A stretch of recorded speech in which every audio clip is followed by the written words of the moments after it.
Bonjour, bienvenue dans cette nouvelle vidéo et aujourd'hui on est venu voir un très jeune investisseur. Pour ceux qui m'accompagnent, il fait partie de mon équipe, ils l'ont déjà vu dans des séminaires et dans des vidéos et tout ça. Donc aujourd'hui c'est venu le jour de venir l'interviewer, qu'il nous raconte un peu son parcours professionnel et surtout son parcours d'investisseur, un parcours très intéressant, surtout pour ceux qui n'ont jamais investi dans l'immobilier et qui ne connaissent rien, voir comment on peut partir de zéro connaissance à un investissement et un investissement assez conséquent.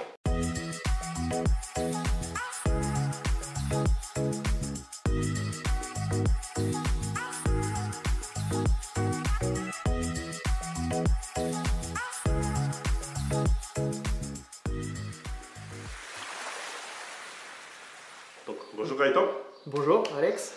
Alors, est-ce que pour ceux qui ne te connaissent pas, tu peux raconter un peu ton parcours professionnel, ton âge et qu'est-ce que tu fais dans la vie? Au niveau parcours professionnel, au-delà de l'investissement, moi je suis entrepreneur depuis à peu près toujours, j'ai jamais été salarié de ma vie. J'ai commencé en fait d'abord par vendre des petits sites internet quand j'étais jeune. Quel âge? 11-12 ans. 11-12 ans, ils vendaient déjà des sites internet. Bon, c'était pas très légal, mais... Ça vous donne déjà un petit peu l'état d'esprit du jeune. Voilà, et puis je me suis rendu compte que c'était quand même intéressant, on va dire, professionnellement. Et puis moi, ça me plaisait beaucoup en fait de coder et de faire des trucs voilà, qui me plaisaient. Donc tu as du milieu de l'informatique, rien à voir avec l'immobilier. Ouais, informatique et marketing en fait. Après, j'ai fait beaucoup de marketing. Mais à la base, ouais, j'ai commencé à apprendre à coder quand j'étais assez jeune et à développer des sites internet voilà, sur différentes technologies. Et puis après, de plus en plus, des sites internet marketing où il y a moins besoin de code, mais ouais.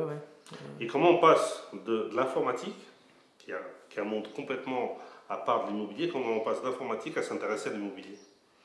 Du coup, ce qui se passe, c'est que au fur et à mesure du temps, j'ai évolué, j'ai commencé à m'intéresser, comme je disais, beaucoup au marketing. J'ai créé une première société du coup légalement. D'abord, j'avais pas le droit à 15 ans, et puis après, j'en ai recréé une à 18 ans parce que j'ai dû radier la première. Et du coup, je me suis aperçu qu'au fur et à mesure de faire des sites internet pour les gens, faire un site internet c'était bien, mais après, il fallait que ça rapporte de l'argent en fait aux entreprises. Donc, je suis de plus en plus intéressé au marketing digital et en fait à utiliser mes compétences techniques qui se retrouvent pas forcément toujours au niveau marketing. Et après toute la psychologie humaine et tout ce qu'il y a autour du marketing pour arriver à marketer des produits et des services. Et du coup, on s'est rencontrés il y a maintenant, ça va faire 4 ans, quelque chose comme ça. Ah, quelque chose comme ça, ouais. Donc un expert de l'informatique, du marketing, qui commence à s'intéresser à l'immobilier. J'ai rencontré Alex dans une passe un peu compliquée de ma vie en fait, où il y a eu une période où je gagnais pas mal d'argent via mes sociétés. Et puis après, avec le Covid, en gros ça faisait à peu près 1 an qu'on se connaissait. Et là, j'ai eu un gros hit en fait parce que je faisais beaucoup de marketing je faisais beaucoup de marketing d'entreprises dans l'événementiel ou qui faisaient beaucoup d'événements, etc. Et quand tous les événements shut down, le marketing, on ne va pas marketer des choses qui n'ont pas lieu. Et donc voilà, donc j'ai pris un assez gros hit et j'ai divisé mes revenus par 5 en fait. Là, ça a été une période un peu hardcore, surtout qu'en même temps, j'ai eu un petit bébé en fait au même moment. Plus de responsabilité. Plus de responsabilité, j'avais quand même une certaine maturité, mais ça force le caractère et la maturité aussi, et le sens de responsabilité, que j'avais déjà auparavant, mais ça l'a encore plus développé. Et là, en fait, je me suis tourné vers toi et j'ai dit, voilà, je t'ai demandé, t'es bien plus en avance que moi, t'as bien plus de parcours et de bouteilles que moi. Qu'est-ce que tu feras à ma place pour améliorer ma situation, la stabiliser aussi, pas avoir des pics de revenus phénoménaux et des chutes derrière, quoi, des montagnes russes. Et là, tu m'as dit, écoute, voilà, tes revenus ils ont réduit, mais tu peux les utiliser plus intelligemment que ce que tu le faisais avant, et tu peux les focus en fait sur un canal d'investissement où tu vas acheter des actifs qui vont te rapporter de l'argent. Moi, ce que je fais et ce que je vais te conseiller, ce que je fais, c'est de l'immobilier, plus précisément de la location courte durée automatisée, pour arriver à générer le plus de cash flow possible et à faire un complément de revenus. Au fur et à mesure que tu vas gagner de l'argent avec tes entreprises, sortir cette trésorerie pour la mettre dans l'immobilier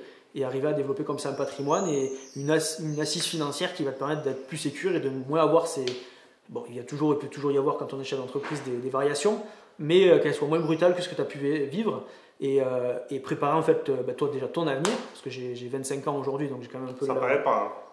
Niveau maturité, il en a beaucoup plus. Ton avenir et puis celui de ton fils et de ta famille en fait. Donc, et moi, je savais qui tu étais, j'avais confiance en toi par la personne que tu es. J'ai vu aussi l'impact que tu as eu sur la vie des gens auparavant. et ta personnalité aussi qui était bien différente de beaucoup de gens que je côtoyais avant. Même si je côtoyais des gens qui paraissaient avoir de l'argent, ou même certains en avaient, mais c'était pas du tout la même personnalité, quoi. Alex, bon, si vous le suivez, vous le savez, c'est pas monsieur avec la grosse montre, la grosse Ferrari, machin, même s'il pourrait en avoir 3, quoi. Mais il va pas se la péter. Et c'est ce que j'ai aussi apprécié dans ta personnalité et aussi dans ta bienveillance, en fait. Tous les gens que je te voyais accompagner au fil du temps, tu étais toujours là, même au-delà de l'immobilier, à les accompagner sur tout un plan, en fait, personnel, financier, mindset, etc., qui les a beaucoup impactés, qui transforment les gens. Et au-delà du parcours, en fait, de leur évolution financière, tu les aides à devenir la personne en capacité de générer un certain patrimoine, de générer une certaine finance, mais surtout d'être la personne voilà, capable de réussir n'importe quel projet derrière. Ouais, c'est-à-dire que évoluer à niveau état d'esprit, mentalité, tout ça, quoi. Voilà, et donc, compétences bien évidemment, et voilà, savoir-faire, où entre guillemets tu m'as appris une recette et il faut que je la duplique. Donc je t'ai donné une sorte de recette, une solution pour résoudre en gros tes problèmes financiers et tout. Mais des fois, il y a des personnes qui ils ont du mal à passer à l'action. Ils ont peur de franchir le premier pas, de mettre le pied à l'étrier et tout ça. Donc ça n'a pas été ton cas. Quand on a commencé à parler d'immobilier et tout ça, donc tu voulais investir dans les parties sécures. Donc tu voulais aller dans des grandes villes comme la plupart des gens. Ouais, je voulais aller dans des grandes villes côtières. Là, on est dans le sud-ouest de la France. Je voulais me rapprocher de la mer parce que je voulais faire de la location courte durée. Tu m'avais parlé de location courte durée automatisée aussi. C'est important, le automatisé, parce qu'au début j'avais peur que ça soit très chronophage et que ça me prenne plus de temps. Voilà. Mais tu m'as rassuré là-dessus, tu m'as montré aussi comment tu faisais toi et je voyais bien que ça ne te prenait pas de temps, quoi. Mais par contre, je me disais, bon, je vais aller dans une ville touristique, préférablement au bord de la mer, comme ça je suis sûr que voilà, il y a des. Bon, après, c'est très saisonnier, hein, peut-être c'est pas la meilleure chose à faire, mais bon, bref. Mais ça te rassurait. Voilà, ça me rassurait. À l'époque, en tout cas, ça me rassurait. Et puis après, tu m'as convaincu d'autre chose. Donc, je l'ai dit, c'était pas la meilleure chose à faire, bien évidemment. Dans les grandes villes, ça coûte très cher l'immobilier, donc la rentabilité elle est beaucoup plus basse. Et donc, je l'ai dit, pourquoi pas investir dans ta région, voire vraiment dans ta ville natale. Et tu m'as répondu une phrase qui reste gravée pour toujours pour moi. Qu'est-ce que tu m'avais répondu à l'époque? Je t'ai dit, chez moi, il n'y a que des vaches et de la montagne, ça sert à rien d'investir ici, quoi. Voilà. C'est peut-être pas cher, mais il n'y a rien. Donc, je me suis dit. Ça m'étonnerait qu'il n'y a que de la montagne et des vaches, même s'il y en a. Donc, on a commencé à faire une étude sans qu'on mette les pieds ici, sans que je mette les pieds ici, et tout ça. Et dans la première étude, c'est sorti qu'il y avait beaucoup plus de potentiel. Tu avais une autre vision aussi. Tu as analysé les axes routiers, les axes lieux d'intérêt, etc. Toi, tu avais une vision d'habitant. Tu avais voilà. une vision d'habitant, des fois, ça n'a rien à voir par rapport à une vision de vouloir investir et voir les centres d'intérêt. Donc, on est venu ici, même avec mon épouse, pendant un grand week-end et tout. On s'est baladé dans la région avec ton père, qui connaît la région par cœur.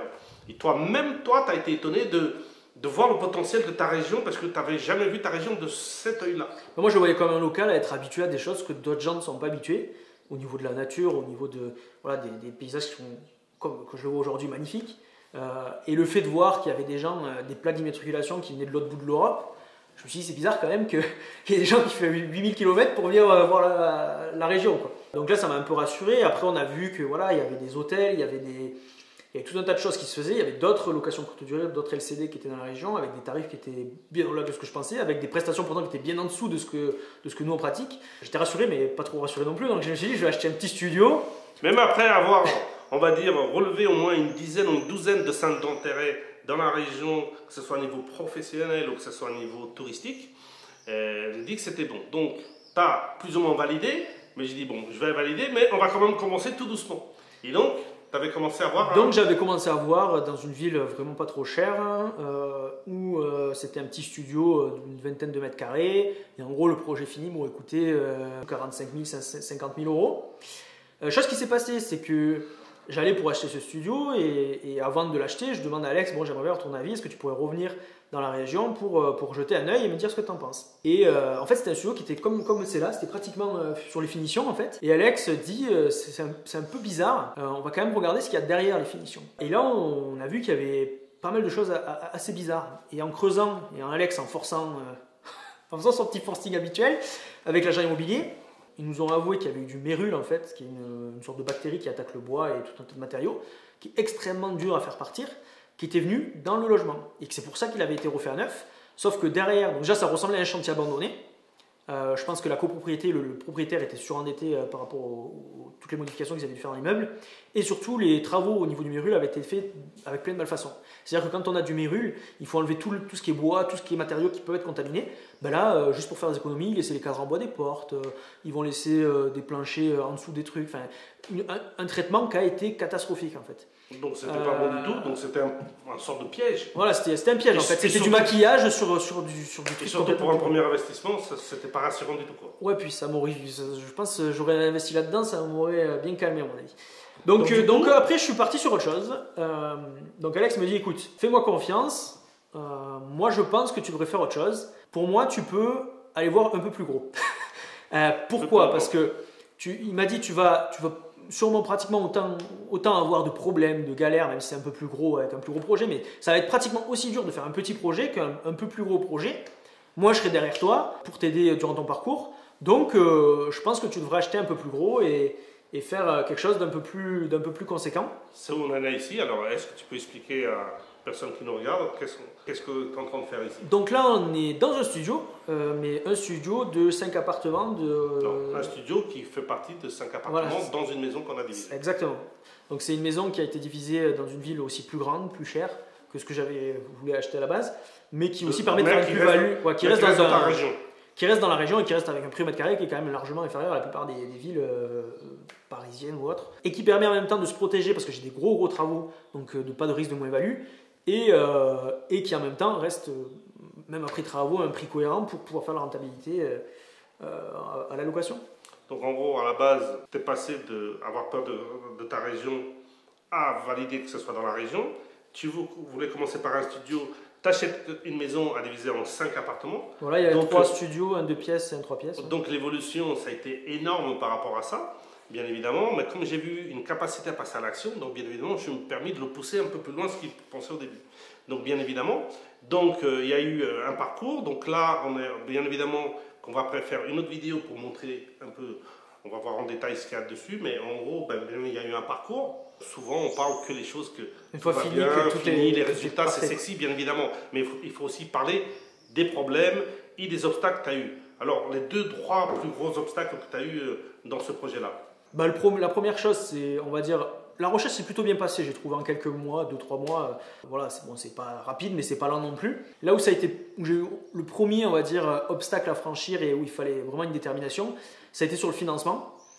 Pour plusieurs raisons. Déjà, je vous ai dit, j'ai divisé par 5 mes revenus, donc ça fait peur à manquer, quoi. Même si je vais continuer à avoir des revenus, il voit qu'il y a eu une coupure.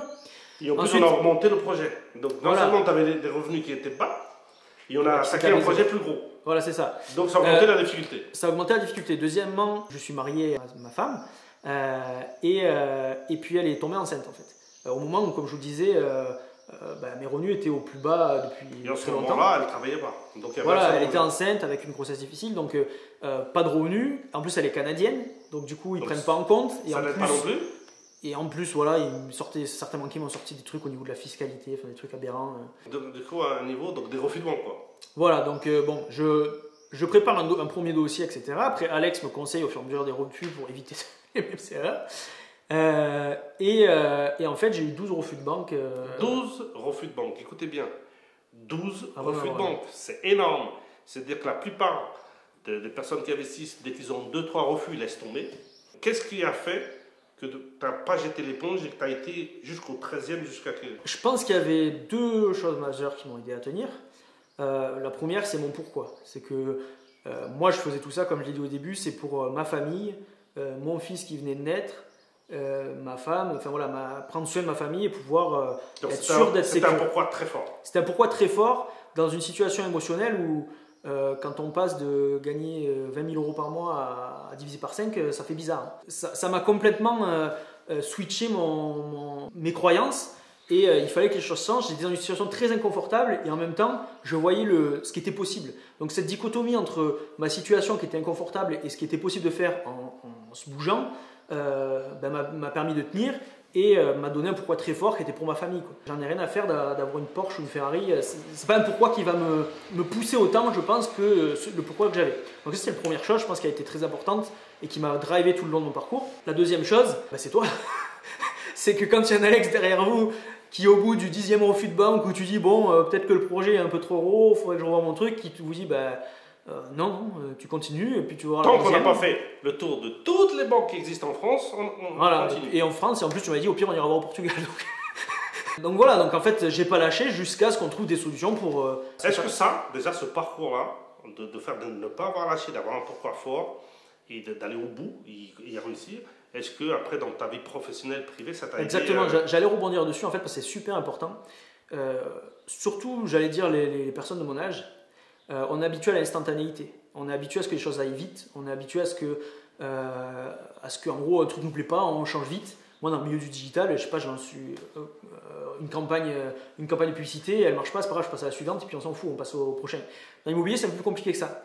Quand on signe un compromis, qu'on est engagé financièrement, qu'il y a des clauses pénales, etc., si on n'est pas au bout du projet, eh bien on est dans. Ben là, en gros, typiquement, si j'avais pas de financement, surtout que j'ai décalé les compromis après les uns après les autres. Les dates pour avoir des refus de prêt et tout. Ben en gros, je devais 7 000 € au vendeur avec rien pour ma part. Dans une phase où tu n'as pas beaucoup d'argent. Du coup, ça t'a aidé dans d'autres situations professionnelles comme ça. Le fait d'avoir passé par là, ça t'aide. Dis voilà, j'ai déjà passé des moments difficiles à résoudre et tout ça, j'ai réussi. Donc, si j'ai réussi dans un domaine, je peux réussir dans d'autres domaines de ma vie. Ouais, et je pense que c'est très formateur en fait, et ça a un gros impact sur toute votre vie en fait. C'est qu'après, aujourd'hui, après, je sais pas, peut-être qu'un jour ça arrive pas, je veux pas avancer, mais à mon avis, il y a peu de chances que j'abandonne un projet en fait. C'est que le projet il va marcher ou il va marcher en fait. Ou alors je me battrai jusqu'à ce qu'il y ait zéro chance, et même quand tu auras zéro chance, j'arriverai à faire renaître un projet quoi. Est-ce que ta famille, ton épouse par exemple, elle a vu cette évolution de l'état d'esprit? Oui, elle a vu cette évolution de l'état d'esprit. Elle a vu, je pense aussi, l'évolution de rien lâcher en fait. C'est que même à des moments où elle voyait que c'était difficile, qu'elle me disait bon, peut-être, voilà, peut-être que je vois que tu galères, essaie quelque chose d'autre, peut-être que tu trouves un autre projet qui ça se passera mieux, etc. Ou en fait, je lui ai dit mais ce projet, je vais réussir ou mourir en essayant, entre guillemets. C'est qu'il y a zéro chance que ça marche pas. C'est que si ça marche pas, il y aura toujours une. Comme tu dis souvent, hein, si on peut pas rentrer par la porte, on rentre par la fenêtre. Si on peut pas rentrer par la fenêtre, tu rentres par la cheminée. Si tu peux pas rentrer par la cheminée, tu rentres par le trou de la souris. Tu te débrouilles, tu te bouges, tu passes à l'action, et au bout d'un moment, il y a une phrase que j'adore de Xavier Dolan qui dit que tout est possible à qui rêve, ose, travaille et n'abandonne jamais. Et en fait, je garde toujours cette phrase en tête, peu importe les galères que j'ai pu avoir, on parle du financement, mais j'en ai vu tout un tas d'autres. Maintenant, je me rappelle de ça, et je me dis que j'ai mon cap en tête, j'ai ce que je veux atteindre, j'ai mon pourquoi qui est fort, comme je le disais juste avant, et il n'y a rien qui pourra m'arrêter en fait. Donc ça, c'était cette partie-là, ouais. C'était un des premiers obstacles. Donc c'est bon, tu as réussi à avoir ton crédit, fait ta signature d'être authentique et tout. Donc après, il y a la phase travaux. Ouais. Et là, un autre obstacle de taille qui se met, c'est de trouver les artisans. Déjà, trouver des artisans tout court, sérieux. Ouais. Et après, les faire déplacer pour faire des devis. Et surtout faire des bons devis. Et après, les avoir les devis qui veulent faire les travaux. Exactement. Donc ça a été aussi un sacré morceau. Voilà. Et c'était dans la partie financement aussi. C'est aussi ce qui a pu retarder le financement, c'est que je pense que j'ai passé à peu près 12-13 plombiers qui sont venus. Électricien, j'ai eu la chance, je suis tombé sur un bon électricien et tout ça qui est très sérieux. Donc, en gros, le 12-13, c'est ton chiffre fétiche. 12 refus de frais, ouais. 12 plombiers. Donc en gros, t'aimes bien les 12 plombiers, mais c'était quoi le gros problème? Il y a très peu de plombiers, les plombiers sont débordés, c'est quoi le gros problème? C'est un peu mélange de tout, je pense. C'est que les bons plombiers sont débordés, les bons plombiers sont chers aussi, donc niveau machin. Oui, parce qu'en plus, tu as le fait que tu as un budget serré pour les travaux. Voilà, il faut bien on viendra dans les chiffres juste après, mais tu as un budget serré dans les travaux, donc il te faut un plombier bon mais pas trop cher. Sauf que les bons, ils sont tous débordés. C'est ça. Et puis avec des délais trop longs. C'est ça. Et puis après, du coup, je suis tombé sur des trucs. J'ai un plombier qui m'a fait un devis de 60 000 € de plomberie par SMS en 2 lignes en me disant je veux un acompte de 100% avant de démarrer. Enfin, des trucs. Clairement. Des trucs assez drôles quoi. Donc bon, je l'ai pas pris, c'est pas celui-là qui a fait les travaux. Donc du coup, tu as mis combien de temps pour trouver les artisans? Parce que bon, plombier, électricien, plaquiste et tout ça, combien de temps t'as? En gros, j'avais tous mes devis à la fin du premier délai de compromis, quoi. 3 mois à peu près. D'ailleurs, ça aide pas hein, pour vos dossiers bancaires, allez prendre un dossier bancaire avec des vrais devis, quoi. Parce que moi, je donnais des estimations de travaux, mais le banquier en a rien à faire en fait. Tant qu'il n'a pas un devis qui est signé, il s'en fout, quoi. Et surtout des devis très détaillés. Oui, donc, tu as passé ces obstacles-là, tu as réussi enfin à trouver ton plombier, l'électricien, le plaquiste et tout ça, mais pour une question de budget, tu as été obligé de faire une partie des travaux. C'est quoi la partie de travaux que tu as fait avec ton père? Déjà, je suis venu de temps en temps donner un petit coup de main. Voilà. C'était quoi les parties que tu as fait? Ben, j'ai appris à manier une masse sans me blesser. Donc, qu'il a un frère qui disait, quand je te vois prendre la masse Ou l'appel. au lapel, j'ai l'impression de me voir moi avec un ordinateur dans les mains parce que lui aussi il n'est pas trop dans l'informatique. Ouais, on est un peu l'antipode, un peu tous les deux. Donc voilà, donc la partie démol, c'est ça? Donc la partie démolition, donc voilà, tout cassé, toutes les cloisons, tous les faux plafonds, surtout que c'était la brique ici, ils avaient foutu de la paille, enfin c'était un truc... Ouais, c'était costaud quoi. Donc il y avait cette partie-là, c'était assez costaud et tout, donc trouver des solutions même pour la décharge avec des astuces pour pas payer la décharge et tout ça. Voilà, donc c'était des petites astuces. Après, ce qu'on voit ici, là, je sais pas si on voit dans la caméra, c'est que tu avais des gros problèmes de dénudement au niveau des travaux. Ouais, en fait j'avais un plancher qui était complètement... Un gros travail de plancher à faire, et comme tu n'avais pas de budget, comment on va trouver la solution pour redresser ces planchers? Et bien du coup, il vous parlait de mon grand frère juste avant, qui lui aime pas trop les ordinateurs, mais par contre il est plutôt doué avec tout ce qui est manuel. Bricoleur, même si c'est sympa sa partie, mais il est bricoleur. Ouais, en fait, c'est pas son métier, mais en fait, il a fait plus vite et mieux qu'un artisan, quoi. Donc, et c'est lui qui m'a aidé à redresser les planchers et qui m'a donné un coup de main, en fait, au niveau de, ben voilà, du redressement de ces planchers, comment il fallait faire, et lui, après, il l'a fait, en fait. Et donc, ben, ça m'a permis d'économiser sur ce poste de travaux ben, qui m'aurait quand même coûté un petit billet. Donc, ensuite, en mode solution pour trouver. Solution économie dans la démolition, solution économie pour le restaurage de plancher. Donc là, après, il y a eu les divisions, le placo, l'électricité, les plomberies. Donc là, on est à quel stade des travaux là, actuellement? Là, on n'est pas sur les finitions, mais puis bientôt, quoi. Là, ils sont en train de finir les jouets. Donc là, ils ont fait tous les placos, ils sont en train de faire les mastiques dans les joints, les trucs et tout. Donc il manque quoi? Il manque donc poncer, les peintures. Après, il manque, donc je vois qu'il manque les sols. Donc les sols, le revêtement de sol avec les plaintes et tout. Après la pose des faïences dans les salles de bain, les sanitaires, poser la cuisine. Donc bientôt la phase de finition. Donc cette phase-là, il y a beaucoup de choses que tu vas faire avec ton père. Au-delà du plan économique, où je pense qu'aujourd'hui ça pourrait passer de le payer, mais en fait, ça m'apprend aussi en fait. Tu veux savoir comment ça se passe. Voilà, et puis je veux savoir combien de temps ça peut prendre pour après, demain quand je vais déléguer, savoir ce que c'est quoi. Ça c'est très important, le fait une première fois et tout ça, mettre la main dans le cambouis comme on dit, de le faire. C'est ça, et sur des postes où c'est très technique, voilà, je ne vais pas m'amuser à faire toute l'électricité ou toute la plomberie, etc. Mais j'aime bien comprendre comment ça marche. Où il faut placer, enfin, au niveau de l'aménagement, j'ai beaucoup appris comment optimiser un bien, comment optimiser une salle de bain, etc. Où il fallait placer l'évacuation pour que ce soit bon, etc. Enfin, tout un tas de choses où c'est intéressant en fait, parce que tu apprends et tu te mets aussi dans la position de l'artisan. Demain, même si j'avais fait un descriptif pour mes artisans pour prendre la vie plus facile, puis ça n'a pas forcément aidé à avoir des super devis tout le temps, mais au moins aujourd'hui en fait je me mets à leur place et je me dis voilà, ils veulent vraiment un truc, je pense que ça va les aider. Même si là j'étais déjà très carré, etc., d'avoir encore un truc plus précis, avec voilà, un descriptif hyper précis, des plans hyper bien faits. Tu vois, là, typiquement, j'avais fait mes plans moi-même sur Cozy Casa. Je pense que demain, j'utiliserai plus un logiciel d'architecture un peu plus développé pour vraiment me faire des plans électriques précis. C'était le début de faire les plans et le descriptif pour aider, pour aider les artisans à se projeter là-dessus. Donc, dans l'autre vidéo, qu'on va passer juste après, on va aller faire un tour du chantier parce que les gens ils veulent voir du concret, mais ils veulent aussi savoir des chiffres. À quel prix d'été? À quel prix t'as payé? Alors au maximum de l'affichage, elle était à 116 000 euros. Donc tout au début qu'on l'a mis en... Voilà, ça quand ils ont fumé un chichon. Donc 116 000 euros. Et puis il a baissé progressivement. Moi j'ai fait ma première offre, elle était à 67 000 ou quelque chose. 67 000. Donc ils avaient déjà baissé énormément parce qu'ils avaient... Ouais, ils n'avaient pas trouvé de... En plus c'était en plein Covid. Bon après ça a explosé ici, mais... J'ai fait une première offre, alors là aussi Alex, bon écoute, propose-lui des cacahuètes, peut-être qu'il te cédera pour une moitié de paie, mais... Donc j'ai fait une offre à 40 000 euros en fait au début. 67, 40. Voilà. Donc... bon justifié après, hein. Voilà. Donc, parce que c'était une ruine, hein. Enfin, c'était là... Bon là ça ressemble pas encore à quelque chose de fini, mais c'était une ruine quoi presque. En sachant que l'agent immobilier avait dit qu'il n'y avait pas de marge de négociation. Ah, zéro marge de négociation, ce ne sera pas possible de négocier, il faut acheter au prix, sinon il ne vend pas. Donc tu fais une offre à 40. Il y a eu de la négociation. Voilà, j'ai utilisé aussi des stratégies de négociation, etc. Et puis finalement, je l'ai eu à 50 000 euros. Donc 50 000, pas mal. 67, il a fait une offre à 40, il a eu à 50, donc 17 000 euros d'économie. Une maison à diviser, donc budget travaux. Budget travaux quand même important, parce que là, on est sur, une fois les travaux finis, à peu près 150-160 000 euros en tout. De travaux? Non, en tout. Tout projet. Donc, en gros, il y a 100 000 euros de travaux. Un peu plus de 100 000 euros de travaux. Ouais. D'accord.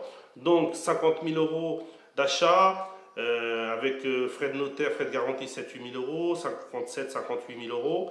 Donc en gros, avec tous vos boîtes, donc 150 000 euros. Donc tu vas avoir une échéance de combien 800 et quelques, quelque chose comme ça. 800 et quelques. Tu as demandé à différer? 18 mois, ouais. Voilà, donc pour ceux qui savent, Total ou partiel? Non, oui, je paye juste les intérêts, là, je paye 200 Voilà, euros par mois. voilà, en gros, son échéance, ça va être 800 €. euros. Pendant 18 mois, il ne paye que les intérêts, 200 euros. C'est ce qu'on appelle un différé partiel. Donc, le différé va commencer dans 6 mois, c'est ça? À peu près. Voilà. Donc, le but, bien évidemment, c'est de finir avant. Et le but, c'est que là, il va commencer la phase de finition. Donc là, le but, c'est de finir d'abord 2. Ouais, en fait, je vais les séquencer. C'est-à-dire, je ne vais pas essayer de tout faire chaque poste un par un. Je vais faire un appart, puis 2, puis 3, puis 4. Comme ça permet de commencer à les mettre à louer et commencer à... Voilà. J'ai mis un apport quand même. Alors là-bas, je devais mettre 15 000 euros d'apport. Finalement, là, je suis déjà plus de 25 000. Parce que la banque n'a pas voulu prendre certaines dépenses. Donc j'ai mis ma poche. Mais voilà, pour donner du contexte aussi, c'est pas... Je ne me suis pas fait financer à 110% non plus, quoi. J'ai mis un peu d'argent. Oui, parce que avant, c'était plus facilement. Oui, puis vu ma situation, j'ai pas embêté. Avec 12 refus, voilà, après ils m'ont dit oui. C'était pas en position de force. Voilà, c'est ça. Donc, ça, c'était 800 euros. Donc, en gros, c'est quoi les projections à niveau chiffre? Moi, en fait, j'ai fait mon étude assez basse à la base. Et après, là, j'ai regardé, les prix, ça sera beaucoup plus haut. Mais en gros, ça devrait faire à peu près 5-6 000 euros de chiffre d'affaires. Alors, ma prévision basse. Et en bénéfice, je vais être entre 3 et 4 000. Quoi. Voilà. Donc, tu mets 25 000 euros, on va dire 25 000 euros d'apport, et ça, on prend le truc plus bas, ça peut t'apporter 3 000 euros de cash flow par mois. Donc, c'est pas mal. Ça sera pas mal comme résultat. Ouais. Donc, en sachant que ça va avoir plus, parce que là, on est venu avec les membres faire une réunion de chantier, on va aller voir d'autres chantiers cet après-midi, tout ça, qui en plus, il a inspiré la famille à investir, bien évidemment. Que ce soit son père ou que ce soit son frère, et on va voir ça dans d'autres vidéos. Et en plus, là, on a vu que hier, on était dans un hôtel, tout ce qu'il y a de plus basique, rien à voir avec le niveau de finition, avec un prix entre 60 là et 80 en haut, avec une déco de 30 ans et tout ça. Donc ici, on fera une chambre en fait. Voilà, et donc ici, avec des chiffres, donc je pense que tu pourras augmenter tes chiffres de 30% minimum, et même déjà avec des chiffres très bas à 33 000 euros, je pense. Oui, sachant que je me suis basé sur 20 nuits avec des tarifs, où en gros, un 2 pièces, je pensais aller louer, parce qu'en fait, je loue une chambre ici, donc je parle même pas de chambre d'hôtel, je parle de chambre dans une résidence principale que les gens, où ils fournissent même pas les draps. Oui, bien sûr. Donc je pense que voilà, j'étais assez conservateur et non, mais c'est mieux aller. Que tu sois conservateur et que tu projettes. Oui, puis je suis pas déçu comme ça. Voilà, et après que tu puisses, au bout d'un certain moment, 4 5 000 euros, tout ça. Mais moi, voilà, c'est pour ça qu'on fait toujours le calcul de 20 nuits minimum, et comme ça. Franchement, je m'étais dit, même si ça me rapporte 1500, 2000. Le rapport investissement, ce qui rapporte. Voilà, c'est ça. Alors maintenant, pour ceux qui nous regardent, cette longue interview, donc on avait pas mal de choses à dire. Ceux qui te regardent, que ce soit déjà des jeunes, si tu veux t'adresser aux jeunes, qu'est-ce que tu pourrais dire aux jeunes qui veulent investir dans l'immobilier, sauf qu'ils sont dans un état d'esprit plutôt de s'amuser, dépenser de l'argent et tout ça? Qu'est-ce que tu pourrais dire à ta génération, tiens? J'ai un parcours un peu particulier, moi. C'est que j'ai été justement dans le mode un peu s'amuser, dépenser beaucoup d'argent. Et sachant le lifestyle. Voilà, et puis dépenser pour mon âge quand même beaucoup d'argent. Je voyageais en première classe, j'ai voyagé dans 33 pays, enfin j'ai fait beaucoup de dépenses d'argent. Entre guillemets, je m'amusais, mais je pense que si j'avais rentré avant et si j'avais l'état d'esprit que j'ai aujourd'hui, j'aurais pas fait les mêmes choix. Donc on va dire tu dépensais tout ton argent. Voilà, c'est ça. Je gagnais, mais je dépensais pratiquement. Tu gagnais beaucoup, tu dépensais beaucoup. C'est ça. Je pense aussi que c'était dû au regard des autres. Je pense que j'avais besoin d'une validation. J'avais aussi mon ego qui rentrait en jeu, tu vois. Enfin, quand tu gagnes beaucoup d'argent assez jeune, beaucoup d'argent, c'est pas beaucoup, mais tu voulais te donner un certain statut social pour avoir la reconnaissance. C'est ça, pour avoir la reconnaissance, pour peut-être par un manque de confiance en moi, de réelle confiance en moi, même si je pouvais projeter de la confiance en moi, j'avais pas une réelle confiance en moi comme j'ai aujourd'hui en fait, et une assurance sur moi. Bon, j'étais plus jeune aussi, mais qui fait qu'il y avait un certain déséquilibre. Et je pense que vous ayez pas beaucoup de moyens ou beaucoup de moyens, faites attention à ce regard des autres, parce qu'il peut vous piéger en fait. Il peut vous piéger dans un cercle que vous gagnez 1000, 2000, 3000, 10 000, 20 000, 25 000 euros par mois. On peut toujours dépenser plus en fait. Donc si on reviendra en arrière, tu seras à la position des jeunes. Ça serait quoi le parcours idéal là? Si je me parlais à moi-même déjà, que je revenais en arrière à mes 15-16 ans, je vais me dire, écoute, rends-toi compte que tu es tout petit, te prends pas pour plus grand que ce que tu es. Premièrement, calme ton ego parce qu'il peut te piéger. Ça, c'est la première chose. Deuxièmement, on n'en est rien à foutre du regard des autres. Tu trouveras une femme formidable qui va t'apporter tout l'amour du monde, donc tu n'as pas besoin de grand chose d'autre. Et la relation avec l'argent, je pense que si je revenais par exemple 5 ans en arrière, j'aurais épargné 90% de ce que je gagnais, j'aurais investi 95% de ce que je gagnais dans l'immobilier, et j'aurais sûrement un patrimoine. C'est une question de curseur, c'est-à-dire voilà, qu'est-ce que j'ai vraiment besoin pour m'amuser? Et en fait, est-ce que je peux m'amuser qu'en dépensant beaucoup d'argent? Est-ce que je peux pas trouver des amusements sans dépenser autant d'argent? Et pire que ça en fait, c'est qu'aujourd'hui mon mindset il a changé, c'est-à-dire que je m'amuse à ne pas dépenser d'argent, c'est-à-dire que je suis dans un état d'esprit où ça m'amuse d'arriver à trouver des astuces pour pas dépenser de l'argent inutilement. Après bon, je m'amuse, voilà, je maintenant si on voit mais... le Gaëtan dépensier de l'époque, le Gaëtan on va dire économe, et qui minimaliste. Voilà, au minimaliste, qui pense à l'avenir, c'est lequel que tu es vraiment? Ah ben celui que je suis vraiment, c'est celui qui est minimaliste. Celui-là qui t'approche le plus. Celui, parce qu'en fait, déjà, le plus proche de mes valeurs, c'est celui que je suis aujourd'hui, et puis surtout, celui d'aujourd'hui est détaché du regard des autres, c'est ce que je disais juste avant en fait. C'est que aujourd'hui. Tu fais les choses pour toi, pour ton pourquoi en fait, et pour ta famille. Et comme je disais tout à l'heure, je m'en fiche d'avoir une Ferrari, etc. Alors qu'avant, j'aurais pas acheté la Ferrari parce que j'adore les voitures. J'aurais acheté la Ferrari parce qu'on voit que j'ai une Ferrari, quoi. Et ça, c'est bête en fait. Et puis quand je rencontre des gens comme toi qui sont en avance sur moi au niveau financier, etc., et que je vois la manière dont ils réfléchissent, ça va donner une contraste avec ce qu'on voit justement sur le reste qu'on voit sur YouTube. Aussi, je me suis énormément formé en anglais. Et donc déjà en France, on peut trouver quelques phénomènes qui sont assez bling bling, mais aux États-Unis, c'est un autre level. Quand j'allais dans des masterminds à Los Angeles où on t'accueille en Rolls-Royce et on dépense 3 000, 4 000, 5 000 euros en une soirée, tu dis être riche c'est ça, sauf que... Ici on fait plutôt des interviews dans un chantier. C'est un peu plus on va dire, dans le réel quoi. On est plutôt dans la matière. Et maintenant, on va dire à tout le monde, on va enlever les moins jeunes, donc pour tous ceux qui veulent investir dans l'immobilier, ou même pour ceux qui ont déjà investi, mais qui peut-être qu'ils n'ont pas investi de la meilleure manière, ou qu'ils voudraient faire différemment, qu'est-ce que tu leur aurais conseillé par rapport à ton vécu, ton parcours, de passer de pas de connaissances à tes connaissances aujourd'hui? Qu'est-ce que tu peux conseiller à ceux qui veulent franchir le cap? C'est quoi le parcours idéal pour... Qu'est-ce qu'ils doivent mettre en place pour passer à l'action? Alors il y a plusieurs trucs. Déjà le premier c'est de garder la phrase que j'ai en tête: tout est possible à qui rêve, ose, travaille et n'abandonne jamais.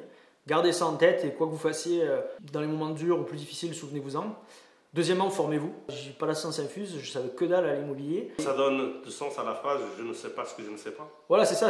Puis il y a aussi j'ai remarqué quelque chose, c'est que on en apprend un petit peu et il faut faire attention. Alors je crois que c'est le phénomène d'Earning Kruger ou je sais plus, mais on a l'impression que on sait des choses et plus on apprend, plus on se rend compte qu'on ne sait pas des choses en fait. Mais au début, on a cette phase où on commence à apprendre un petit peu, on a l'impression qu'on connaît tout l'immobilier. C'est que c'est bon, j'ai compris le système, ça marche comme ça, ça marche comme ça. Mais faites-y attention encore une fois à votre ego. Et surtout, on apprend avec les erreurs. On apprend avec les erreurs, on apprend avec l'expérience.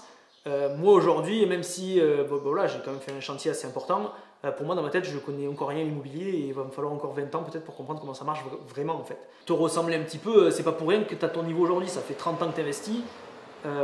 Cette expérience elle est pas déjà ça ne prend pas d'un livre et je pense que ça passe justement par ce que tu as pu m'apporter, un réel accompagnement, une mise en situation qui t'est propre où c'est pas... Avant j'avais commencé à regarder des vidéos etc sur l'immobilier, mais c'est pas que des vidéos en fait, c'est que quand tu as... Parce que le problème des vidéos souvent c'est qu'on va te donner une théorie. Un schéma classique, voilà, comment c'est censé se passer. Après peut-être la théorie elle n'est pas adaptée exactement peut-être par rapport à ta région, ta situation, ton bien et tout ça, et tu veux poser des questions, tu veux échanger. Sauf que la vidéo ne répond pas. Voilà. Et là il y a besoin de cet échange-là que des fois... C'est ça, il y a besoin de cet échange et il y a besoin de une formation théorique, une mise en place dans la pratique et puis un passage à l'action continue. Parce que moi, avant de te rencontrer, je regardais des vidéos, des dizaines et des dizaines de vidéos, et j'avais ma tête qui se remplissait de choses, parfois contradictoires en plus. Mais t'as toujours pas acheté de la pierre, quoi. Enfin, t'es toujours dans la théorie, dans apprendre des choses. Mais apprendre des choses, c'est bien. Jusqu'à un certain point, il faut passer à l'action où tu te rends compte que ce que tu as appris, c'est pas toujours la réalité et qu'il faut que tu t'avances. Après, au niveau du parcours, je pense que ça dépend de votre profil, de votre goût du risque. Si vous êtes entrepreneur ou salarié, si vous êtes entrepreneur, que vous gagnez déjà un peu d'argent, vous allez pouvoir, je sais pas moi, commencer à voir comptablement comment économiser des impôts, à faire une structure holding, ce genre de choses. Si vous êtes salarié, vous avez un petit salaire, peut-être commencer par bien saisir votre situation financière, prendre des réflexes d'économie, etc. et puis assainir vos finances. Ça va dépendre en fait du parcours de chacun et je pense que c'est pour ça que le mieux, je conseille toujours, quand on pose la question, en fait ça dépend de ta situation. Et le mieux c'est que Alors moi des fois j'essaie de conseiller un petit peu, mais le mieux c'est qu'il t'en parle à toi par exemple, et que toi après tu déconstruis un peu la chose. En fait. On va analyser ensemble, qu'on a fait avec Victor, l'expert comptable aussi, d'analyser la situation de chacun pour mettre un plan d'action très précis avec... Qui est adapté en fait. Parce que avec un plan d'action, une stratégie pour atteindre les objectifs, et après que ce soit à niveau, bien évidemment, patrimonial et rentabilité, mais surtout au niveau fiscal, bien évidemment. Donc moi, ce que je suis en train de me rappeler, c'est que si j'avais 25 ans de moins, donc ton âge et tout ça, que j'aurais vu une interview, j'étais en train de dire qu'est-ce qui m'aurait inspiré à l'époque et tout ça, et donc je trouve chouette que tu puisses inspirer des jeunes de ton âge, des moins jeunes et tout ça. Donc voilà, c'était une interview, on n'a même pas vu passer le temps, très intéressant, même il m'a inspiré moi, et qui j'ai, on va dire, le double de son âge, et donc bah, là maintenant tu vas nous montrer, un petit peu, on va regarder, on va faire un petit tour et tout ça. Donc ça là, cette interview, ça va être le premier épisode, et donc on va faire le deuxième épisode, c'est de faire le tour du chantier pour qu'on puisse voir du concret et tout ça. Donc voilà, je vous dis à la prochaine vidéo. Merci, bye bye.